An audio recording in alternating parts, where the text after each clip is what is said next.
नमस्कार किसान साथियों, आपका हमारी चैनल गुरु राजपूत फार्मर में स्वागत है। और अगर हम इस वैरायटी की बात करें जो कि GM5 के नाम से प्रसिद्ध है, अगर इसके फुल फॉर्म या पूरे नेम की बात करें तो गुजरात आनंद मूंगवीन के नाम से इसको रिलीज़ किया गया है। और इसकी अगर मैच्योर डेट या पकने की अवधि की बात करें तो यह 60 से 65 दिन में पककर तैयार हो जाती है। और यह गुजरात एरिया के लिए रिलीज़ की हुई वैरायटी है जो कि हमने इसको MP में अभी फर्स्ट टाइम लगाया है। और इसका एवरेज देखेंगे कि कितना सही प्रोडक्शन हमारे यहाँ पर दे रहा है और कितना नहीं। और यह अभी तक की सबसे हाई उत्पादन या अधिक एवरेज देने वाली फसल है जो कि 18 से 19 कुंटल प्रति हेक्टेयर के हिसाब से गवर्नमेंट ने इसको रिलीज़ किया हुआ है।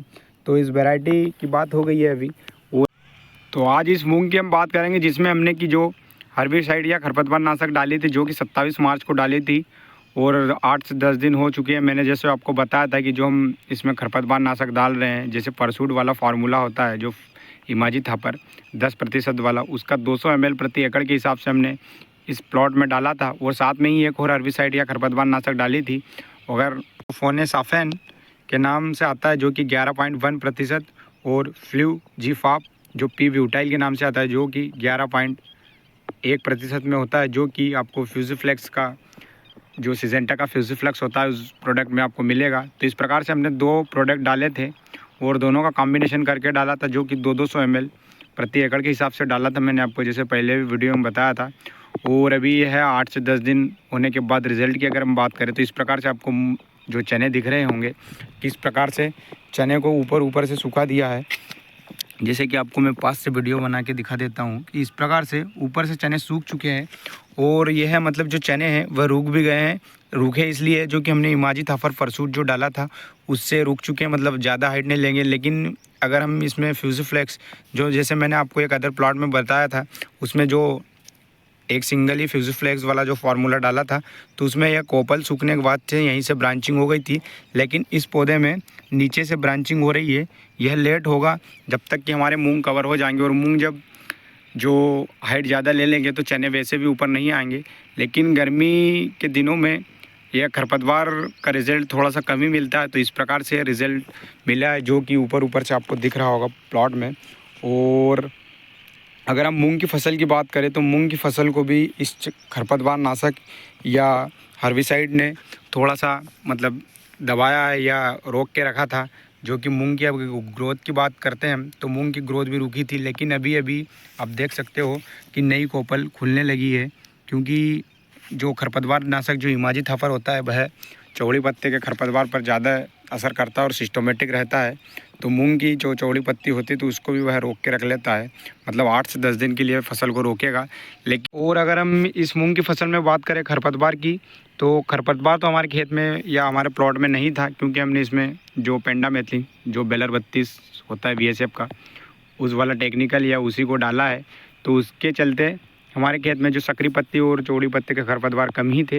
लेकिन हमें चने मारने थे या चनों की संख्या में कहीं ना कहीं कमी लानी थी, क्योंकि चने बहुत ज़्यादा थे। आपको जैसे मैंने वीडियो में बताया था कि उस रोज़ जब वीडियो बना रहा था तो आपको यह नहीं लग रहा था कि इस प्लॉट में हमारे में चने बोए हुए हैं या मूंग बोए हुए। तो इस प्रकार हमने चने पे कंट्रोल किया है। और इसमें अभी हम डोरा और कोल्पा भी चला रहे हैं, क्योंकि मूंग की भी हाइट थोड़ी सी बढ़ चुकी है। और चने जो कुछ दिख रहे हैं इनको भी पूरा ख़त्म कर देंगे और इसके बाद जो पंक्ति में रहेगा उसकी निराई करवा देंगे, निराई गुड़ाई। और इस मूंग में जो चारा मार या खरपतवार से झटका लगा है तो पौधे में कहीं ना कहीं थोड़ी सी ग्रोथ में कमी है। तो उसको हम पौधा तो करेगा ही जो प्राकृतिक रूप से करता है, लेकिन हम उसकी हेल्प करेंगे तो और ज़्यादा अच्छा हमारी फसल में ग्रोथ दिखेगी और पौधा या हमारी जो फसल है मूंग की वह ज़्यादा अच्छी हो जाएगी। तो इसके लिए हम या तो जो टॉनिक डालते हैं, जैसे कि अगर हाइट बढ़ानी है, आपको ज़्यादा हाइट बढ़ानी है तो आप इसमें सबसे बेस्ट हाइट बढ़ाने के लिए या तो आप जैसे आप पानी लगा रहे हैं इसमें तो आप 20 kg या 25 kg प्रति एकड़ के हिसाब से यूरिया डाल सकते हैं। और अगर स्प्रे की बात करें हम तो स्प्रे में आप इसमें ज़ेब्रेलिक एसिड होता है उसका स्प्रे करेंगे तो आपको हाइट की ग्रोथ के लिए आपको या पौधे की पत्ते का साइज के लिए बहुत अच्छा दिखेगा। तो इस प्रकार से हम या तो कुछ स्प्रे या पानी छिड़काव के लिए टॉनिक वगैरह का यूज़ करके भी इसकी ग्रोथ या हाइट को बढ़ा सकते हैं और या फिर ज़मीन में उर्वरक दे सकते हैं। लेकिन उर्वरक देंगे तो जैसे कि हमारा यह डोरा और कोरपा चल रहा है, तो हमने जैसे ये डोरा और कोरपा चला दिया तो ज़मीन जैसे कि मतलब मिट्टी पूरी ऊपर निकल जाएगी। तो इसमें हम जब खाद देंगे और जब पानी देंगे तो एकदम मिल जाएगा पूरी ज़मीन में, और उसके बाद अच्छे से घुल जाएगा और पौधों को लगेगा।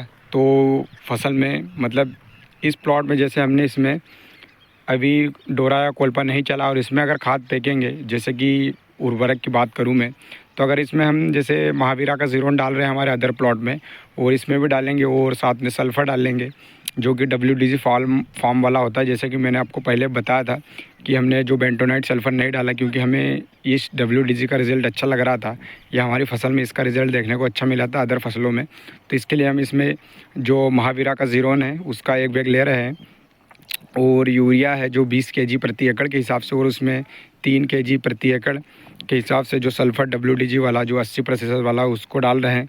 तो अगर हम इस प्लॉट में डालेंगे जिसमें डोरा या कोलपा नहीं चला हुआ है, और इसमें हमको मतलब जो उर्वरक डालेंगे और इसमें नहीं चला हुआ है और नहीं चलाएंगे तो भी जो इसमें रिज़ल्ट, जैसे कि हमारा उर्वरक डाल उसका रिज़ल्ट हमें मान लो एक उदाहरण के लिए कि 20% मिलना था या 25% मिलना है, और जिस प्लॉट में हमारा जिसमें डोरा या कोलपा निकल गया है उसमें अगर हम फेंकेंगे और उसके बाद पानी देंगे तो उसमें रिज़ल्ट, जैसे इस प्लॉट में हमें 25 से 20% मिला है, तो उसमें हमें रिज़ल्ट में लगभग सीधा 30 से 40% मिलने का अनुमान रहेगा, क्योंकि उसमें ज़मीन में अच्छे से मिलेगा, पौधों की जड़ तक जाएगा, और पानी में कुछ नहीं घुलता तो वो उसमें मिट्टी में ढक जाएगा। तो जब नेक्स्ट पानी देंगे तो भी पौधे को धीरे धीरे मिलेगा, तो इसके लिए उसमें हमें ज़्यादा बेस्ट रिज़ल्ट मिलेगा।